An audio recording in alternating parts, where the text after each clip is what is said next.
1학년 때 제일 처음에 영락교를 나오기 시작했고요. 그 이후로 저기 호산나 성가대에서 노래를 많이 했고 대학부에서 이제 학생들하고 같이 공부하고 가르치고 그랬는데 오늘에 이르기까지 이렇게 하나님이 인도해 주시고 이 자리에서 강의할 수 있는 기회를 주신 하나님께 감사와 찬송을 돌려옵나이다. 이 강의를 할 수 있었던 것은 제가 이제 그 수학을 전공하고 교사를 하면서 어떻게 하면 수학을 학생들한테 잘 가르칠 수 있을까. 그 다음에 제가 수학을 전공하면서 학교에서 배우는 일반 역사, 교회에서 배우는 성경의 역사, 또 미술을 좋아하면서 교육대학원에서 저한테 토픽을 주신 분이 용운수학, 띵크빅 수학을 만드신 은사님이 수학과 미술에 대한 토픽을 주시면서 너의 평생의 과제가 될 수 있을 거다 라고 주셨거든요. 그래서 그거를 공부하면서 미술의 역사, 수학의 역사, 성경의 역사 이런 것들이 한 줄로 깨어지기를 바랬었어요. 그래서 그것이 이제 한 40년 이상이 됐죠. 그러면서 엮어질 수가 있었고 오늘의 이렇게 여러분들을 만날 수 있으니 감사를 드립니다. 제목은 수학의 눈으로 바라보는 성경 이야기고요. 특별히 이집트와 메소포타미아에 대해서 집중적으로 살펴보겠습니다. 수학은 발명일까요? 발견일까요? 발견. 무신론자들은 발명이라고 하지만 우리 크리스찬들은 무신론자들은 발견이라고 해야 되죠. 왜냐하면 하나님께서 이미 만들어 놓으신 것들을 골로새서 1장 16절에서는 만물이 그에게서 창조되되 하늘과 땅에서 보이는 것들과 보이지 않는 것들, 수학은 눈에 보이지 않는 것이죠. 추상 개념들이죠.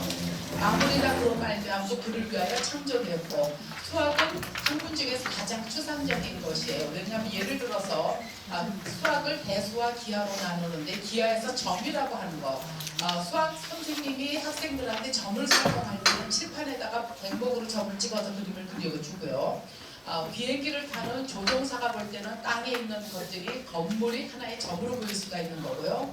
의사 선생님이 생각하는 점, 바늘, 하늘다란 바늘로 주사를 놓을 때 모두 하나의 점으로 생각할 수 있고 만물에 있는 모든 그런 점들을 갖다 수학에서 어떻게 정의를 하냐면은 크기는 없고 위치만 있는 것이라고 정의를 해요. 그러니까 우리 눈에 보이지 않는 것들이에요. 그래서 육안으로 보이지 않는 것을 수학에서는 정신의 눈으로 봐야 된다. 이 얘기를 하거든요. 그래서 우리는 크리스찬들은 수학을 발견이라고 해야지 타당한 거죠. 고대 이집트의 문명이 굉장히 애굽의 역사이기 때문에 우리에게 친숙해요. 이집트는 성경에서 나오는 애굽 다 아시는 거고요. 애굽이라는 뜻은 검붉은 흙이죠. 초등학교 4학년 때 사회책에서 볼 때 이집트 문명은 나일강의 선물이라 가지고 전과에서 봤을 때 굉장히 궁금했어요. 왜 나일강의 선물인가? 이것을 이제 제가 수학을 전공하면서 알게 된 것 중에 하나가 신석기 시대, 구석기 시대에는 채취해서 먹었었죠. 그러다가 신석기 시대에 농사를 지으면서 사계절이 순환되는 개념을 터득해요. 봄, 여름, 가을, 겨울. 그래서 이 추상 개념이 생기기 시작해요. 신석기 농부들에게는. 그러면서 질서와 순환이라는 개념이 생긴 것이 벌써 추상 개념이고요. 그런데 나일강은 참 독특하게도 6월달에 홍수가 나기 시작을 하면은 홍수가 나서 범람이 시작되면은 그 다음에 막 물이 불어나다가 10월이면 물이 줄어든대요. 나일강은 규칙적인 홍수예요. 그거에 비하면 우리나라 한강은 불규칙적인 홍수예요. 여름방학을 지나고 개학을 하면 항상 수재의원금 돈을 냈던 기억들이 우리 머릿속에 있어요. 그건 굉장히 우리나라가 그 불규칙적인 홍수를 일으켰다는 얘기고요. 제가 이제 15년 전에 미국 알라바마에서 연구년을 할 때 거기 갔을 때 거기 있는 미국인들이 뭐라고 얘기를 하냐면 70년대 80년대까지만 해도 알라바마에서 규칙적으로 비가 왔대요. 낮에 갑자기 비가 왔는데 지금은 그 규칙이 사라졌다 그래서 미국도 그랬구나. 나일강만 그런 게 아니구나. 우리는 한국에서 규칙적인 그 기후가 별로 일어나지 않아요. 그래서 나일강의 홍수가 땅에 농사짓는 땅의 경계선을 무너뜨렸기 때문에 토지를 측량하게 되었고요. 측량하면서 측량술이 발달하고 이것이 기하학이 발달하는 근원이 돼요. 그래서 기하학이 영어로 지오메트리인데 지오 플러스 메트리인데 지오는 땅이라는 말이고 메트리는 측량하나요. 그 다음에 그 왕이 땅을 갖다가 분배를 해줬을 때, 분할을 해줬을 때 홍수가 나면 경계선이 흐트러지니까 그 경계선에서 농사물을 이제 측량뿐만 아니라 농사물을 수확한 다음에 세금을 내야 되잖아요. 그때 세금이 바로 산수를 발달시켜요. 그래서 이집트의 문명은 나일강의 선물이라는 말은 정말 설득력 있는 말인데 이거를 누가 했느냐면은 고대 그리스의 유명한 헤로도토스라고 하는 역사학자가 그리스에서 이집트로 여행을 간 다음에 그 사람이 간파한 것이에요. 그래서 그 이야기들이 우리는 초등학교 때 그냥 전과에서 배웠던 거, 그 뜻도 모르고 배웠던 것들이 정말 실감이 나죠. 수학이라고 하는 것은 그 당시에 왕과 제사장들의 통치 수단이었어요. 그 당시에는 이 글을 읽고 쓸 수 있는 사람이 1%고 99%는 문맹인이었고요. 그 다음에 아주 소수의 사람들만의 수학을 가지고 있는 지식이었어요. 그런데 그 이집트의 그 문화와 역사를 어떻게 알 수 있냐면 파피루스에 기록된 것을 보고 알 수 있는데요. 파피루스는 두루마리 중에서 가장 두꺼운 것이 긴 것이 BC 1250년경에 서기관 아니라는 사람이 기록했는데 23m래요. 그러니까 23m짜리를 돌돌돌돌 마른 거니까 그 부피가 상상이 되지가 않는데요. 파피루스는 그 거기 우리가 영어로 종이를 페이퍼라고 하는 것이 바로 파피루스가 어원이 됐다고 하죠. 근데 특별히 파피루스가 다 불이 타서 전쟁이 나서 없어졌는데 수학의 파피루스가 두 권이 발견이 되었어요. 하나는 린드 파피루스, 아메스라는 사람이 자기 서기관이 기록을 하고 이름을 적었기 때문에 아메스 파피루스라고도 부르고요. 하나는 모스크바 파피루스라고 하는데 그 아메스 파피루스가 BC 1650년이니까 모세가 태어난 거는 BC 1450년경이죠. 그러니까 모세가 태어나기 더 전에 이미 뭐가 있었냐면은 그 정삼각형의 넓이라든가 물건을 분배하는 문제, 분수 계산하는 문제가 87개가 아메스 파피루스에 기록이 되어 있고요. 그다음 모스크바 파피루스에서는 각불대의 부피, 그러니까 반구의 표면적, 각불대라는 것은 자, 요거는 아메스 파피루스의 연습 문제인데요. 그 연습 문제 수학의 도형의 문제를 자, 땅을 측량하려면은 도형의 문제가 다 계산이 돼야 되니까 실제로 연습 문제를 다 하고 있었다는 얘기죠. 그리고 이 사람들은 이집트 사람들은 빵을 먹었어요. 단위 분수를 사용을 했는데 이런 생각을 해보세요. 빵 두 개를 세 명이 나누어 먹어요. 그러면은 빵 두 개를 세 명이 나누어 먹는데 반반 다 잘라가지고 이렇게 반 개짜리를 하나씩 먹고 반 개짜리를 하나씩 먹고 하나를 갖다가 3등분해서 이렇게 먹어요. 그럼 이렇게 먹는 방법도 있고 또 어떤 방법이 있을까요? 하나를 가지고서 하나씩 이렇게 하나를 가지고 3등분을 해가지고 하나도 3등분하고 또 다른 하나도 3등분 해가지고 두 개씩 조가리를 먹을 수도 있죠. 또 어떤 방법이 있냐면은 하나를 갖다가 3분의 1을 한 사람이 먹고 또 하나는 3분의 1을 잘라가지고 먹고 나머지 조각을 두 개를 먹는 수도 있어요. 그렇게 여러 가지 방법이 있는데 이집트 사람들은 굉장히 공평하게 분별을 하면서 조각을 먹는 것보다는 반 개짜리를 하나씩 먹고 그 다음에 6분의 1짜리를 먹어요. 그런데 이 사람들이 분수를 사용을 했는데 우리나라는 이런 문화가 왜 없었을까요? 제가 생각하기에 우리는 밥의 문화잖아요. 우리는 밥의 문화니까 여기는 빵의 문화이기 때문에 분배라고 하는 거, 그 시대 상황에 맞는 풍토에 맞게 농사에 맞게 농작물이라든가 이런 문화가 이 사람들의 사고 개념, 수학의 개념까지도 밀접하게 영향을 미친다는 걸 알 수 있죠. 그래서 3분의 2는 2분의 1 플러스 6분의 1로 분수를 항상 나누어서 계산을 했고요. 빵 9개를 10명에 나눠 먹는 문제. 그럼 9개를 나누려면 10분의 9씩 먹고 하나를 10분의 1씩을 쪼가리를 다 모아서 주면 그 사람 얼마나 불공평해요. 그래서 이런 것도 10분의 9를 어떻게 나누냐면 3분의 2 더하기 5분의 1 더하기 30분의 1로 하면 10분의 9가 만들어져요. 그러니까 빵을 3조각을 먹게 되는 거죠. 근데 고대 이집트 사람들은 그 문헌에 의하면 주식이 빵과 맥주였어요. 자연스럽게 우연히 호프라는 것을 발견을 해가지고 호프를 농작하면서 이제 맥주를 발견했죠. 제가 일본에 후쿠오카에 학생들을 데리고 수학여행을 갔을 때 깜짝 놀랐어요. 문화적인 쇼크를 받은 게 후쿠오카에 가니까 그 맥주 호프 만드는 곳을 갖다가 수학여행 코스에 집어넣어 주더라고요. 그래서 보니까 호프를 갖다가 실제로 놓으면서 학생들이 만져볼 수 있게 해주고, 저 호프 그때 처음 봤거든요. 그리고 벽화를 그려놨는데 벽화에다가 이집트 사람들이 호프를 경적하는 그림을 그려놨더라고요. 그래서 깜짝 놀랐어요. 아, 이렇게 관광 코스에도 학생들이 옛날 역사를 접할 수 있게 해주는구나. 그 다음에 이제 후쿠오카에 거기 박물관 엔터테인먼트 하는 곳에 가니까 거기에 애셔의 그림 것까지 있어가지고서 아직도 우리가 문화는 정말 그 일본에 배울 게 많다는 걸 느끼고 왔었는데요. 각불대는 왜 필요했을까요? 창세기 41장에서 보면은 요셉이 애굽 땅에 있는 7년 공부를 거두어 각 성에 저장하되 각 성읍 주위에 밭의 공부를 그 성읍 중에 쌓아둔 곡식이 바다 모래같이 힘이 많아서 세기를 그쳤으니 그 수가 한이 없었음이었더라. 저는 이거 성경 읽으면서 굉장히 궁금했었어요. 7년 풍년이었고 7년 흉년이었나 그랬는데 그 7년 동안에 먹을 곡식을 어디다 다 쌓아놨겠어요. 근데 수학의 문헌에서 나와요. 자, 각불대라는 것은 이게 원뿔을 자르면 원뿔대가 되고요. 여기는 지금 오각뿔을 가지고 자르면 오각뿔대가 되고요. 원기둥의 체적을 구하는 것들이 파피루스에 다 기록으로 남아 있어요. 지금 봐도 수학적으로 완벽한 체적을 이 사람들이 구했어요. 그랬기 때문에 요셉이 그 많은 것을 저장했다가 나라를 통치하는 데 잘 사용할 수 있었겠죠. 그런데 이렇게 요셉이 했던 거를 우리가 문헌에서 찾을 수 있는 것이 아주 공헌자가 있어요. 샹폴리옹이라는 사람이 로제타 석을 발견했기 때문에 가능했고 그 로제타 석에 있는 문헌을 고대 문헌을 해석했기 때문에 가능해요. 1799년에 나폴레옹이 이집트 전쟁을 하러 갔어요. 원정을 갔는데 그때 로제타라는 지역에서 검은 돌기둥을 발견을 했어요. 그런데 처음에는 무슨 기록인지 전혀 알 수가 없었대요. 근데 1828년에 샹폴리옹이 고대어를 해석해요. 샹폴리옹은 어렸을 때부터 고대 문헌을 해석하고자 하는 그런 꿈을 10몇 살 때 그걸 가지고 있으면서 터키 지역 이런 데를 그 고대 문헌을 굉장히 중요하게 읽어보겠대요. 근데 이 고대어를 내용을 보니까 BC 196년에 12살 난 프톨레마이오스 5세의 즉위를 축하하는 왕을 기리는 사제들의 칙령이에요.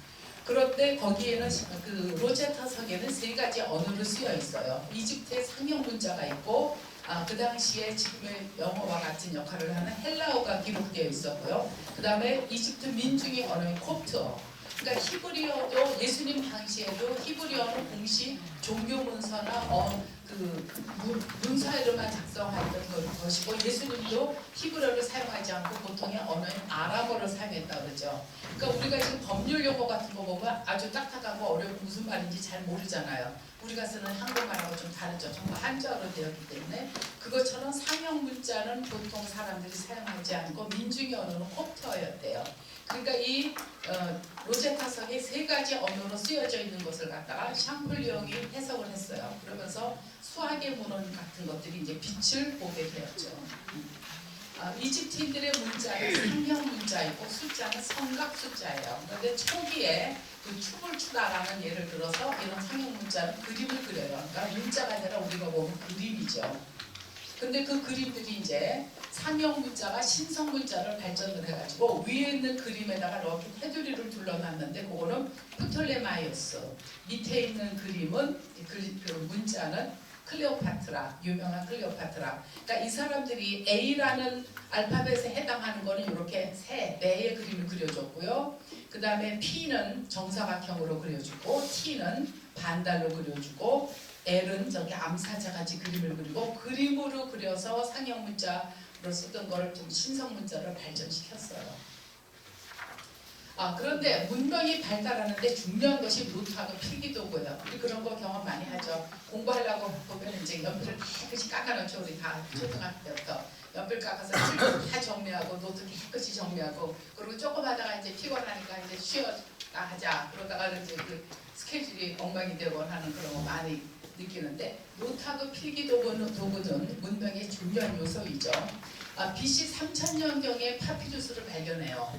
그래서 갈 때 펜을 만들어요. 그러니까 이게 파피루스, 저는 옛날에 그 초등학교 때 사회책에서 파피루스만 보면서 도대체 어떻게 생겼을까 궁금했는데 한 30년 전에요. 인천 대공원에 식물원이라는 곳에 들어갔다가 파피루스가 있는 거예요. 그래서 깜짝 놀라서 보니까 우리 보통 키 정도 되는 이렇게 풀이더라고요. 풀인데 이거를 이집트 사람들이 두들겨 가지고 납작하게 붙여가지고 그걸 종이로 만들어서 쓰기 시작을 했죠. 그리고 이 파피루스 갈대 중에서 딱딱한 거는 잘라가지고 펜으로 만들고 그 다음에 파피루스의 이파리 같은 것도 말린 것을 태워가지고 그 검댕이를 갖다가 무슨 또 안료 같은 걸 섞어서 잉크로 썼고 그래서 전부 파피루스를 가지고서 필기 도구를 만들고 펜을 만들어 썼어요.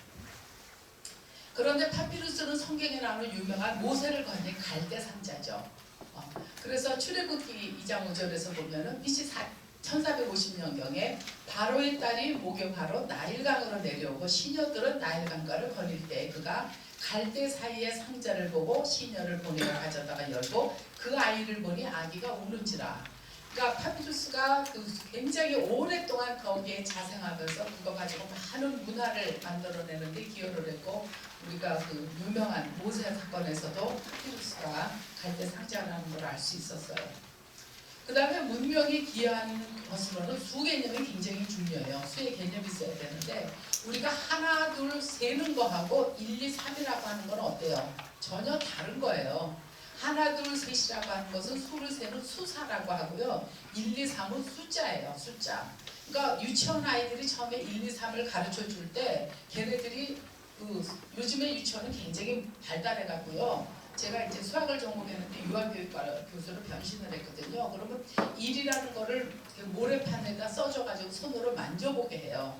근데 히브리 사람들은 특별히 숫자랑 처음에 공부를 배울 때 꿀을 떨어뜨렸대요. 공부를 하는 것은 꿀처럼 단 거다. 그러면서 꿀을 손으로 빨아먹게 하고 책을 읽게 했다 그러는데 우리도 손으로 만져보고 눈으로 보게 하고 촉감을 많이 이용하게 해요.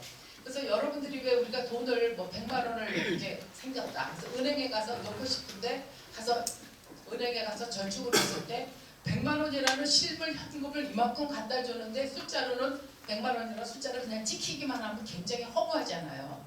그거는 숫자는 추상 개념이고 돈은 우리 눈에 보이는 실물이에요. 하나 둘 셋은 우리가 하는 거는 수사고 숫자라는 것은 추상 개념이에요. 그래서 우리말에 하나 둘 셋 넷 다섯, 다섯은 다치기 때문에 다섯이고요. 여섯 일곱 여덟 아홉 열 열리기 때문에 열이에요. 그래서 수사에는 우리 고유의 언어들이 들어가 있고요. 그 다음에 성경에 보면은 양들이 목자가 양의 이름을 부를 때 병든 양은 목자의 이름을 못 알아듣고 딴 길로 간다 그러죠. 딴 길로 가는데 다 양들이 이름이 있대요. 그래서 예수님이 우리를 다 이름을 알듯이 이제 양들이 다 이름이 있는데 이름을 어떻게 외우겠어요? 보통 중동 지방에서 양을 칠 때 30마리 내지 40마리 정도를 데려갔다 하거든요. 그 이름을 어떻게 지어요? 저희 집에서 강아지 기르는데 이름이 겨울이에요. 겨울에 데려왔기 때문에. 그리고 겨울이 이름 들으면 다 알아들어요. 다 알아듣고 한 단어를 제가 보니까 우리 강아지 똑똑해서 한 50개 단어를 알아듣는 것 같아. 우리가 그렇게 얘기를 하거든요. 그러니까 우리 딸이 조금만 있으면 얘는 말을 할 거야. 그렇게 농담을 하는데 그렇게 영리하거든요. 그런데 이름을 수십 마리의 양들이 알아듣는다는 것은 바로 수사로 세웠을 거예요. 하나, 둘, 셋, 넷, 다섯에서 수사로 세니까 걔네들이 그걸 알아들었을 거라고 저는 추측을 해요. 근데 이집트 사람들은 십진법을 사용했어요. 십진법이 가장 편리하죠. 인간의 손가락이 10개이기 때문에. 그래서 십진법을 사용을 했고 원주율은 3.16으로 지금 3.14로 우리 보통 하잖아요. 사실은 원주율은 무한소수죠. 그런데 우리가 약자로 3.14로 사용하는데 원주율이 왜 필요하냐면 원기둥을 만들어서 건물을 짓게 되고 원기둥을 곡식 창고를 만드는 데도 필요했었을 것이고요. 그 다음에 이집트에서는 BC 4200년경에 달력을 이미 만들었어요. 그러니까 모세가 BC 1450년인경인데 그 전에 수백 년 전에 수천 년 전에 이미 이집트 사람들이 달력을 만들 수 있었다는 것은 추상 개념, 질서의 개념 이런 것들이 이미 자연 속에서 강한 우수한 민족들이었다는 걸 알 수 있어요.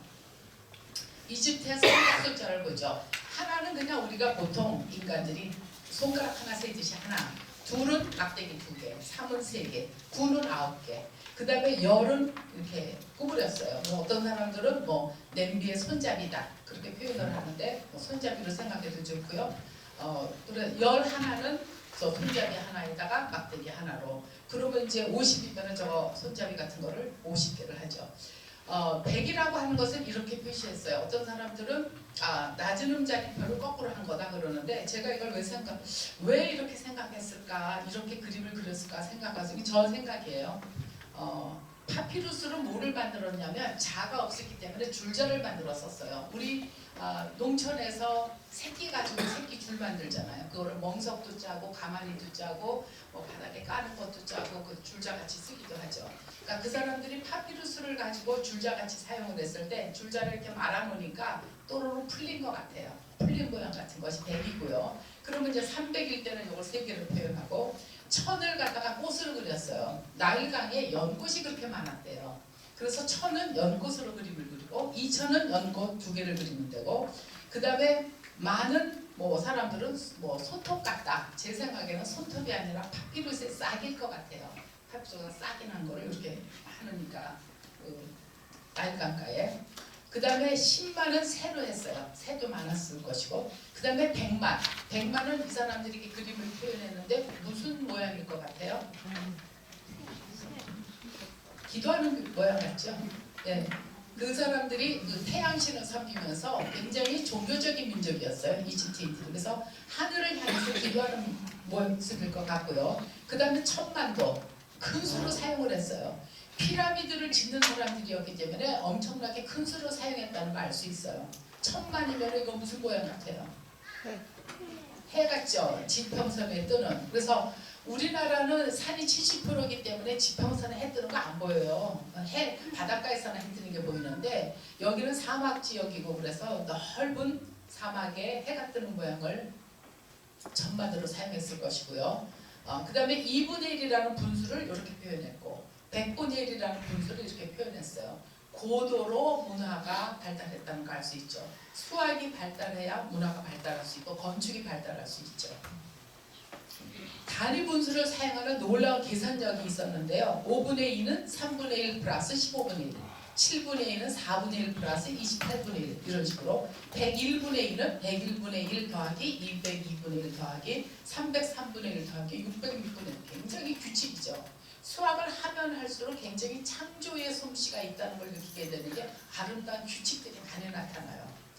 호루스의 눈에는 등비급수. 등비급수가 우리나라에서는 고등학교 2학년 애들이 배우거든요. 우리나라에서 수포자가 3단계로 생겨요. 제일 첫 번째 수포자가 초등학교 5학년이 되면은 문장제 문장이 나타나면 그때 아이들이 수학을 싫어하기 시작해요. 그 다음에 중학교 2학년 들어가서 이제 문자가 나타나면 수학에서 아이들이 싫어하기 시작하고 그거를 다 겪었는데도 고등학교 들어가면은 이제 수열이라든가 무한의 개념이 들어가고 미적분에 나타나면 아이들이 수포자가 돼요. 근데 지금 4차 산업혁명 시대에서 가장 중요한 거는 수학이에요. 수학이 없이는 빅데이터니 뭐 IT 분야는 모든 공부를 할 수가 없어요. 그래서 인문학을 하는 사람도 수학이랑 이 IT를 접목해야 되고요. 또 IT 쪽 하는 사람들은 또 인문학을 같이 병행해야 되기 때문에 지금 이제 새로 입시에서는 한가로운 수학이죠. 언어는 웬만큼 오차가 별로 안 나요. 변별력이 차이가 안 나는데 수학이 그만큼 중요하거든요. 근데 이제 학생들이 이제 어려워할 때 제가 고대 이집트 사람들이 이미 옛날에 한 거다. 너네들이 수학을 어려워하면 안 된다고 얘기를 하거든요. 이 호루스의 눈이 뭐냐면 단위 분수를 사용한 호루스의 눈이라는 예가 있는데요. 이게 이제 매의 신 호루스가 있어요. 호루스는 매의 신인데 세트의 신에 의해서 눈이 찢어졌어요. 그랬더니 토토신이 충무를 외웠어요. 우리 같으면 이제 기도문을 외운 거죠. 그래가지고 64분의 1을 더했더니 찢어진 눈이 온전해졌다. 치료되었다. 그런 신화가 있어요. 그러니까 그 파피루스에 자기네들이 신화 속에다가 수학의 문제를 넣은 거예요.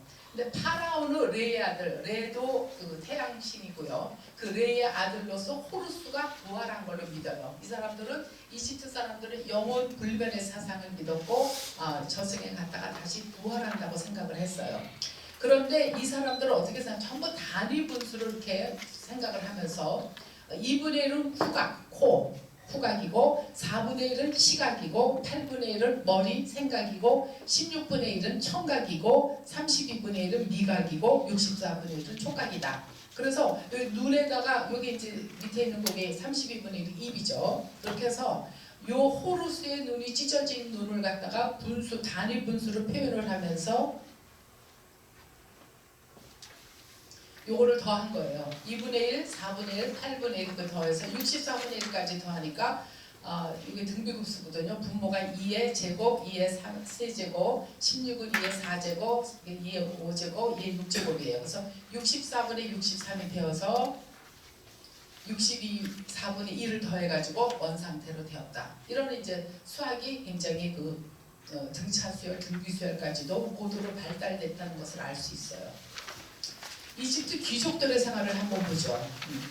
빵과 맥주를 주식으로 먹었고요. 집을 아주 잘 지어놨고 각종 가금류 고기를 먹어요. 그래서 오리도 먹고 갈매기도 먹고 메추라기도 먹고 그런 닭은 안 나오더라고요. 거기는 닭은. 그래서 그런 가금류를 많이 먹었고요.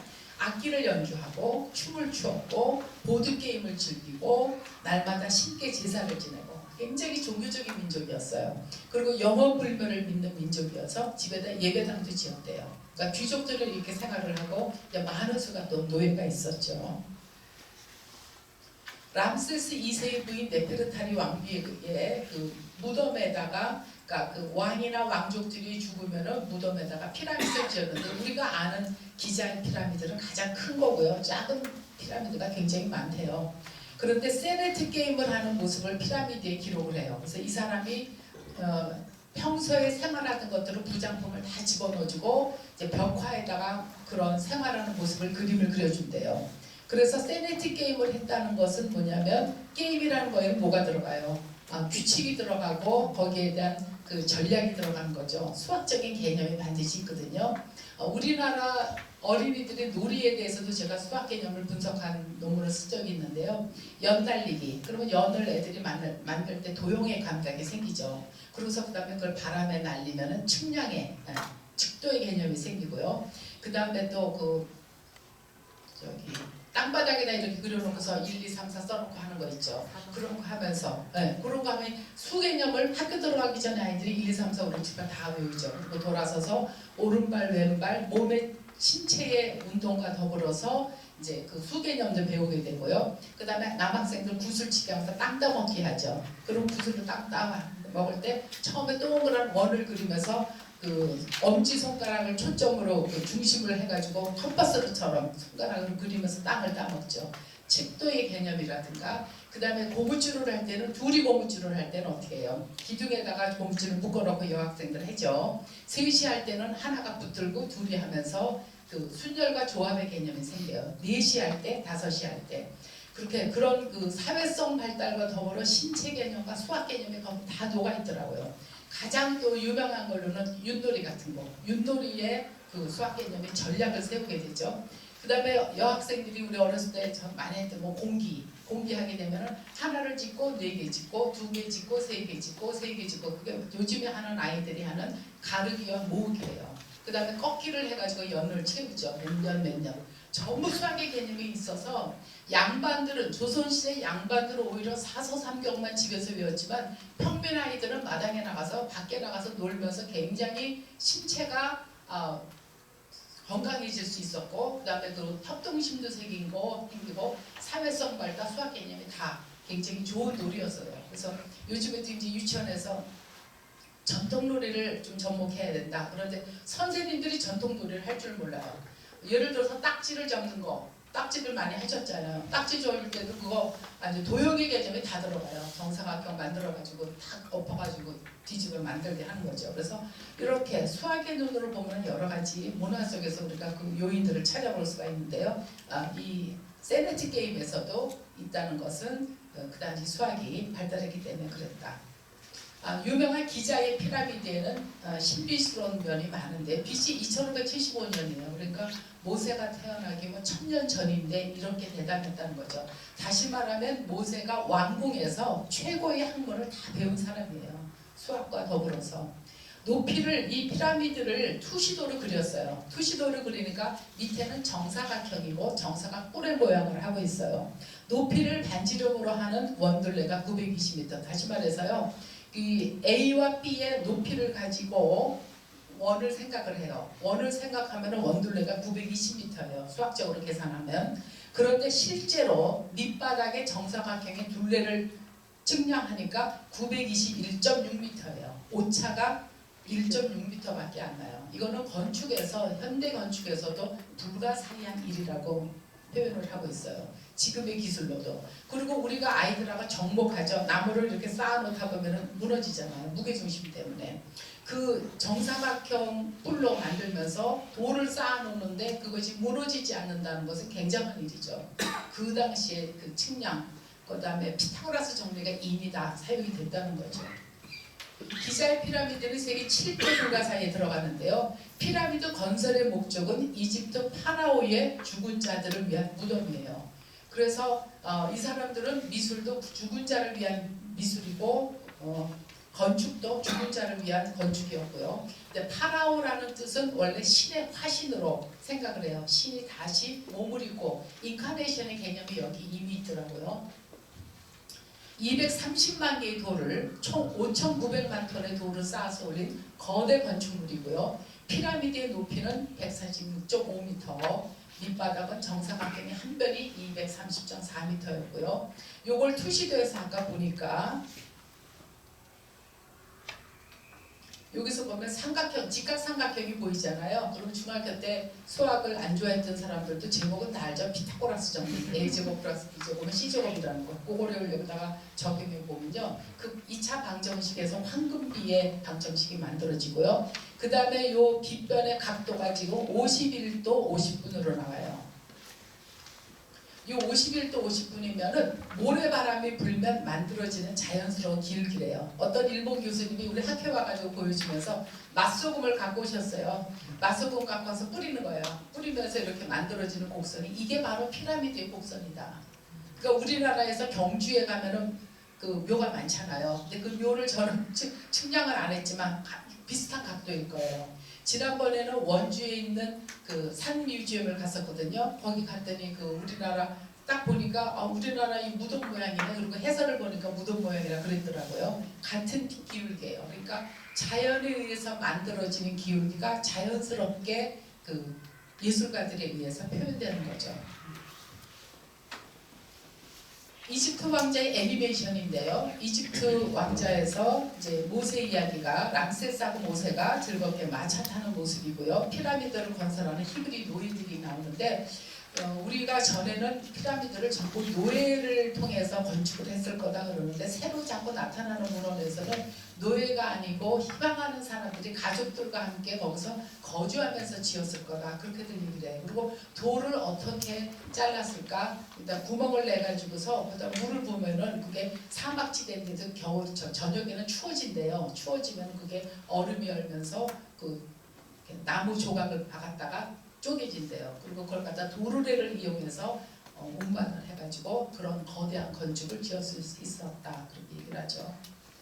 자, 람세스 2세의 이제 그 사진이고요, 그림이고요. 옆에는 물동이를 인 처녀가 있는데 두 그림의 차이를 보면요, 람세스는 이제 그 물론 왕이고요. 옆에는 물동이를 인 처녀들은 옷도 뭐 날씨가 덥고 이제 왕궁에 있는 처녀들이겠죠. 차이점이 뭐냐면 처녀들은 엉덩이가 히프가 옆으로 보이죠. 그런데 이 람세스는 그렇게 보이지 않거든요. 그리고 이 처녀들은 가슴도 옆으로 그렸는데 람세스는 정면으로 그려요. 차이점이 뭐냐면요. 이집트 미술은 죽은 자를 위한 미술인데 왜 죽은 자를 위하냐면 영혼을 추구하기 때문에 그래요. 얼굴은 옆면으로 그려요. 얼굴은 옆면으로, 코도 옆면으로, 목도 옆면으로, 허리도 옆면으로, 발도 옆면으로. 옆면이 예쁘니까.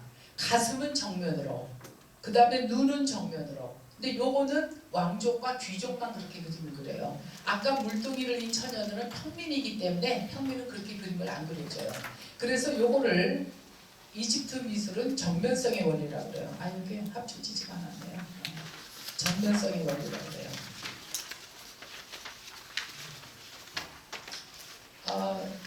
요거는요, 지난주에 결혼을 한 우리 딸아이가 그린 5살 때 그림하고 7살 때 그림인데요. 이 차이점이 뭐냐면요. 5살 때 그린 처음에 그림을 보면은 태양이 안경을 쓰고 있어요. 안경을 쓰고 있고, 잠자리채를 자기는 잡고 있는데 커다란 가운데 잠자리가 이렇게 수퍼 잠자리가 있어요. 수퍼 잠자리가 있고 오리를 이렇게 물에 있지 않고 막 공중에 이렇게 마당에 있다고 그림을 그렸는데 이 오리는 숫자 2처럼 보이고요. 여기 이제 커다란 개미가 있고, 어렸을 때는 아이들이 그림을 그릴 때 자기가 아는 대로 그려요. 아는 대로 표현을 하고. 근데 여기 오른쪽에 있는 거 7살 때 그림을 보니까 추상화가 돼요. 단순화시켜요. 얘가 2년 동안의 그림을 추상화시키는 능력이 생겨가지고 나무를, 여기는 지금 사과나무, 왼쪽에는 사과나무에서 사과가 떨어지는 장면을 표현을 했는데, 오른쪽의 나무는 삼각형으로 대범하게 표현을 하고, 나무 기둥을 이렇게 직사각형으로 표현하고, 태양이 아까는 안경을 쓰고 있었는데 안경이 없어졌어요. 그러니까 인간이 구석기 시대보다 신석기 시대의 추상 개념이 발달하듯이 어린아이도 아는 개념에서 이제 추상화시키기 시작을 해요. 추상화됐다는 것은 단순화시킨다는 뜻이에요. 근데 이 그림은 구석기 시대의 라스코 동굴 벽화예요. 구석기 시대니까 신석기보다 더 아는 대로 그래요. 그래서 이 사람들 그림을 보고 이 라스코 동굴 벽화를 보고 피카소가 뭐라고 얘기를 했냐면, 예술에는 성장이 없다. 다른 것들은 다 성장하는 거지만 예술은 성장이 없다 표현했고요.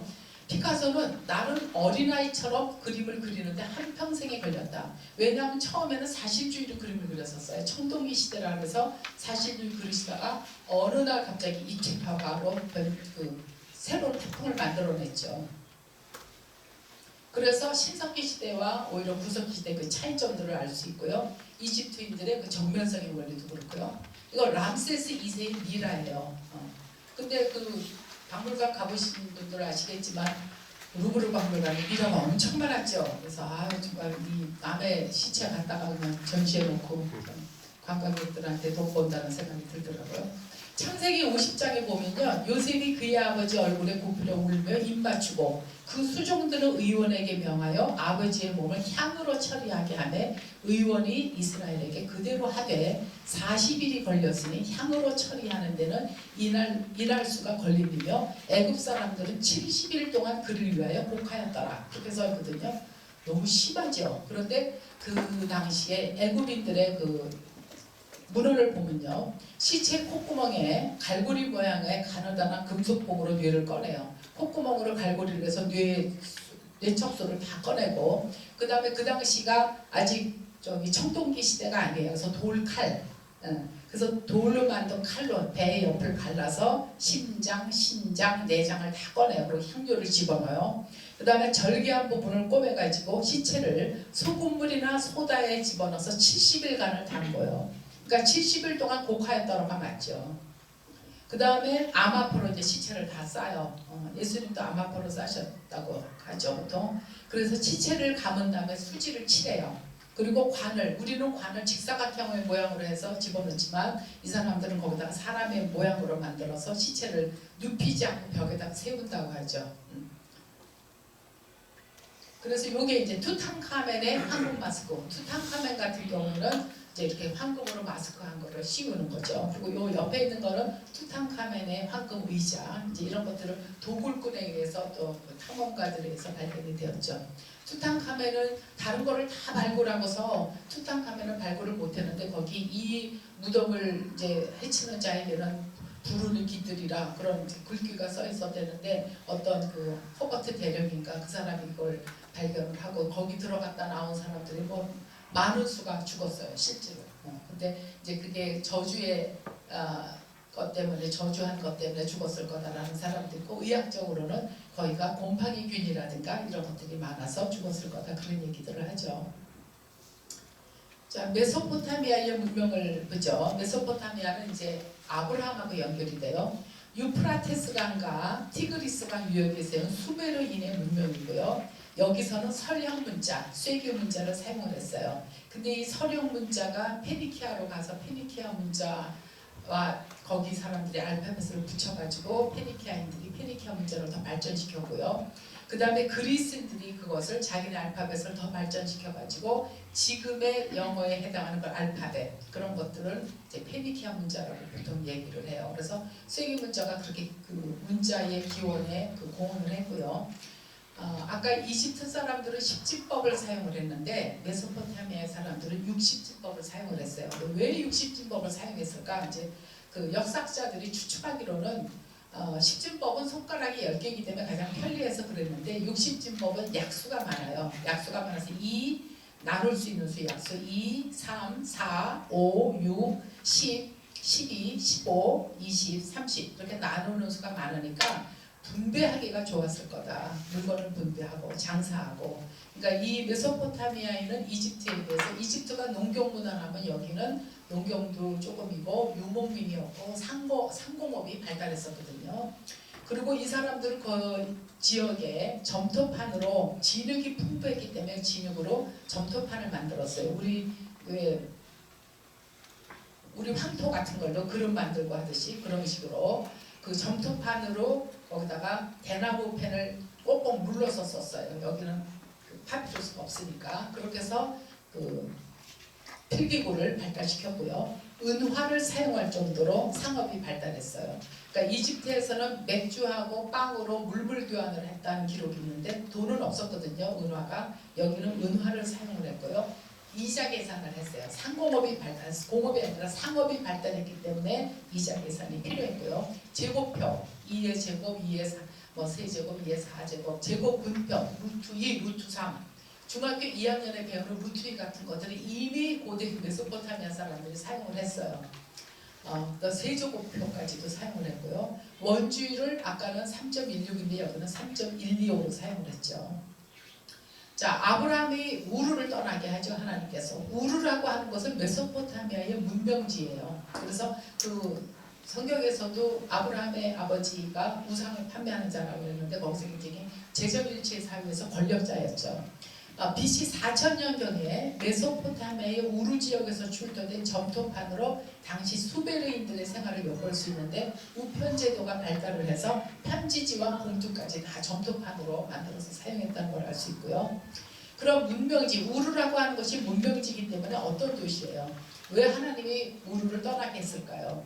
건축도 발달했을 것이고 학문도 예술도 발달했을 것이고 돈도 많고 문명지라고 하는 것이 경쟁심이 치열하고 시기심도 많고 성적으로 하락하는 곳이고, 그러니까 아브라함에게 하나님의 메시지를 주어서 하나님의 백성으로 훈련시키고 믿음의 조상으로 만들려고 하니까 시골로 보내야 되는 거죠. 발달된 도시에서 떠나게 하는 거죠. 그 메소포타미아의 그 문헌에서 보면은 수학에서 우리나라 중학교 2학년 아이들이 배우거든요. 루트 2가 1.41421이라고 하는, 우리는 414 정도까지만 하는데 소수점 안에 5자짜리까지 정확하게 사용했다는 문헌이 다 나와요. 그래서 학생들한테 니네가 절대로 어려운 거 하는 거 아니다. 옛날 사람들 다 했던 거다. 이렇게 자꾸 얘기하거든요. 피타고라스의 정리 A제곱 플러스 B제곱은 C제곱이라는 걸 증명 없이 다 이거를 이론으로, 왜냐하면 건축에 필요한 것이었기 때문에. 근데 이름이 왜 피타고라스라고 부르냐면요, 고대 그리스 시대에 피타고라스가 그거를 논리적으로 증명했기 때문에 그래요. 요 결과치를 가지고 중국이나 인도, 이집트 다 사용을 했었어요. 수천 년 전부터. 원주율을 사용한 성경 구절이 있어요. BC 960년경에 솔로몬이 왕궁을 건축할 때 열왕기상 7장 23절을 보면은 바다를 부어 만들었으니, 바다가 뭐 그 제사 지낼 때 쓰는 커다란 물 다라이 같은 거라며요. 바다를 부어 노소로 만들었는데 그 직경이 10규빗이요. 그러니까 지름이 10규빗이요. 그 모양이 둥글면 높이는 5규빗이요. 그러니까 원통인 모양이에요. 주위는 30규빗이라. 그러니까 지름이 10규빗이고 원의 둘레가 30규빗이다. 그러니까 약 3배로 사용을 했다는 거 처음에 성경 구절에서 이게 제일 처음에 사용되는 거고요. 그러니까 BC 960년이니까 이제 그 메소포타미아 이런 문헌에 비하면 훨씬 후세에 이제 기록이 됐죠. 1규빗이라고 하는 것을 목사님들이 가끔 말씀하시지만 팔꿈치에서부터 셋째 손가락 끝까지. 그래서 팔이 짧은 사람도 있고 긴 사람도 있는데 문헌마다 차이들이 있어요. 뭐 40cm도 있고 45cm도 있고 약 40에서 45cm.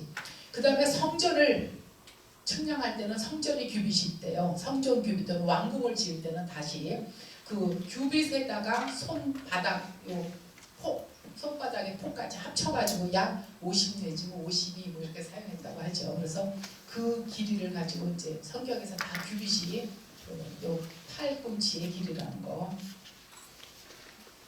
메소포타미아인들의 수학 노트는 점토판이에요. 이걸 보면은 뭐 무슨 쿠키 같죠. 그래서 이제 맛있어 보이는 쿠키 같은데 이게 제곱표, 제곱근표 이런 것들이 다 기록된 것이고, 이 수학 노트를 보면은 이렇게 그 도형에 대해서 공부했다는 것을 알 수 있어요. 메소포타미아는 서령 숫자를 썼어요. 그러니까 아브라함은 이제 이런 글씨를 쓴 거죠. 2를 꽉 눌러서 한 번 눌러 쓰고 2는 두 번, 9는 9번을 누르고, 그러니까 12면은 오른쪽으로, 이거는 내려서 누르다가 오른쪽으로 누르고 12. 그리고 60진법을 썼기 때문에 이제 30이면은 3개를 내려서 쓰고 44개를 50이면 이렇게 갈매기처럼, 그러다가 60이 되면은 크게 그림을 그려요. 그래서 이제 60진법이 우리 현재 생활에 나타나 있는 거는 뭐가 있냐면, 우리가 원의 둘레가 원의 각이 360도고, 그 다음에 시계에서 나타나 있고, 이제 각도에 나타나는 거죠. 60진법은 우리의 각도에 나타나 있죠. 자, 그래서 이집트하고 메소포타미아의 고대 문명을 비교해보면 문자는 상형 문자였고, 메소포타미아는 서령 문자 또는 그 쇠기 문자라고 얘기하고요. 숫자는 성각 숫자 또는 서령 숫자, 쇠기 숫자, 진법은 십진법, 60진법, 필기록은 갈대 펜으로 썼고, 뾰족한 대나무 펜으로 썼고, 노트는 파피루스였고, 노트가 이쪽은 점토판이었고, 근데 이집트의 노트는 가볍고 편리한데 전쟁에 다 불타버렸어요. 그래서 전쟁에 그 테오도시우스 황제 이후에 또 전쟁이 가서 타버리게 되고, 메소포타미아는 그 점토판이니까 불에 타면 더 단단해져요. 근데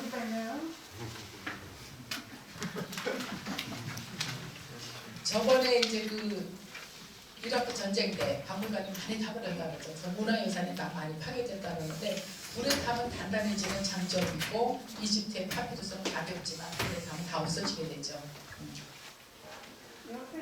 그러면 찬란했던 이렇게 이집트 수학이 사라진 이유는 무엇인가? 파피루스 경전을 너무 신성시했어요. 그래서 사제가 아닌 일반인은 볼 수가 없어요. 그러니까 특권층 사제들만은 봤었고, 그러니까 자유로운 연구가 불가능하죠. 그래서 학문 발전의 전이유니까 학문이 발전하려면 자유로워야 된다. 그리고 AD 313년에 콘스탄티누스 대제가 밀라노 칙령을 내리잖아요. 그러니까 기독교가 아닌 것들은 이제 이교도가 돼버리는 거예요. 그래서 AD 391년에 로마 황제 테오도시우스 1세가 이교도 신제는 폐쇄명령을 내려요.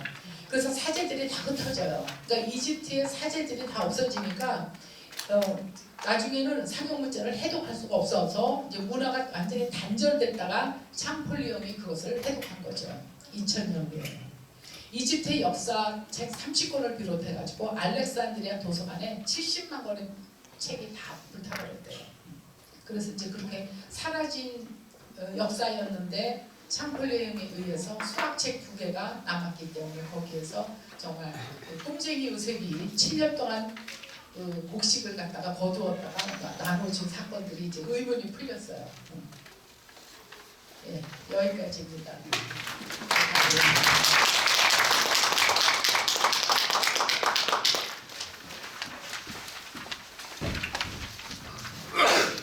감사합니다. 정말 놀라운 강의였습니다. 신학과 역사, 건축, 문화, 수학과 모든 학문을 아울러서 융합을 하는 정말 놀라운 강의였다고 생각이 듭니다. 특히 우리는 이제 인문학을 얘기할 때 땅의 신음이라고도 하고 또 습기의 문화라고도 하죠. 왜냐하면 정말 피와 땀과 눈물로 만들어진 학문이기 때문이라고 생각이 듭니다. 우리 집사님 정말 이런 학문의 경지에까지 오르기까지 얼마나 많은 피와 땀과 눈물로 이루어졌을까 생각을 하면 참 경의를 표하는 바입니다. 이 강의는 이번을 끝나는 게 아니라 6회에 나누어서 진행이 됩니다. 그래서 계속 이어져서 보시면 좋겠고요. 오늘 한 10분이나 오실까 생각을 했는데 생각보다 훨씬 더 많이 와주셔서 감사드리고, 오늘 이 강의는 녹화를 했습니다. 그래서 오늘 이 바쁜 시간이기 때문에 못 오시는 분들을 위해서 이렇게 좀 더 많은 분들이 들을 수 있으면 좋겠다는 생각이 들어서, 필요하신 분들이 있으시면 서기님께 말씀드리면 녹화 영상을 돌려줄 수 있도록 하겠습니다.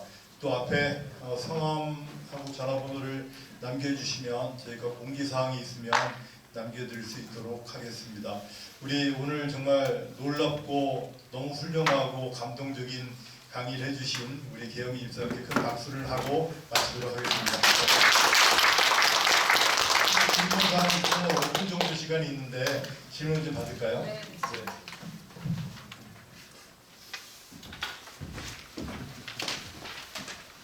없으시면 네. 여기 약간 종교적인 거랑은 약간 좀 관련은 없어 보이는데 전 고등학교 다닐 때부터도 이게 수학 문제만 보면 호흡이 가빠지고 이런 게 아직까지도 해결을 못했는데요. 심지어 어떤 때는 계산을 할 때마다 틀리고 혹시 그런 거 수포자들한테 뭐 들려주실 팁 같은 건 없습니까? 이제 퇴직하고 나니까 덧셈도 잘 안 돼요. 좋은 방법을 하는데 계산하는 거는 반복밖에 없는 거고요. 그래서 하여튼 반복과 반복을 해야 된다고 보통 얘기를 하고 우리나라에서 수학교육에 방법론이 안 좋았죠. 방법론이 안 좋았고 제가 이제 학생들한테 얘기하는 것 중에 하나가 유아교육과에서 이제 학생들이 유아교육 교사로 나가야 되니까 선생이 가지고 있는 무의식에서 재미있게 생각을 해야 된다. 미국에서 어떤 실험의 결과가 있었냐면요. 부모가 수학을 잘하는 사람 못하는 사람 관계없이 수학에 대해서 그냥 1년 동안 관심을 갖고 있었대요. 관심을 갖고 아이들하고 얘기할 수 있는 가장 좋은 거는 식사 시간이나 차 타고 이동하는 시간이잖아요. 그래서 수학에 관심을 가졌더니 아이들의 성적이 올라가더래요. 그리고 그 유명한 학자들도 말하기를 집안의 공기 속에서 아이들은 그걸 스며든다. 그래서 부모가 우리가 종교교육도 마찬가지인 것 같아요. 기독교 교육도 그렇고 그 말로 설명을 하지 않더라도 그 분위기에서 관심을 갖고 부모가 생활하는 걸 보면 자연스럽게 아이들한테 스며든다고 얘기를 하더라고요. 그것이 맞는 것 같아요. 그래서 독일의 발도르포 같은 그런 학자는 1학년 아이들이 들어가면 수를 가르치는 게 아니라 손으로 막 크레파스 가지고 그림만 그리게요. 그래서 무의식 가운데 기하 개념을 심어주는 거예요. 그런데 재밌는 결과는요. 산수를 가지고 연산을 많이 시키면 기하 개념이 약해지고요. 그다음에 애들을 요즘에 생태 교육을 많이 하잖아요. 생태 교육을 많이 시키면 수 개념이 약해져요. 그러니까 그 두 개가 약간 작용이 달라요. 좌뇌와 우뇌의 영향이 있더라고요. 뒤로 앉아주세요. 요걸 끝나고 뭐 유아교육과 수학에 대한 것도 해보시죠. 제가 연구한 것도 있으니까 또 부모교육에서도 해볼 수 있습니다. 그래서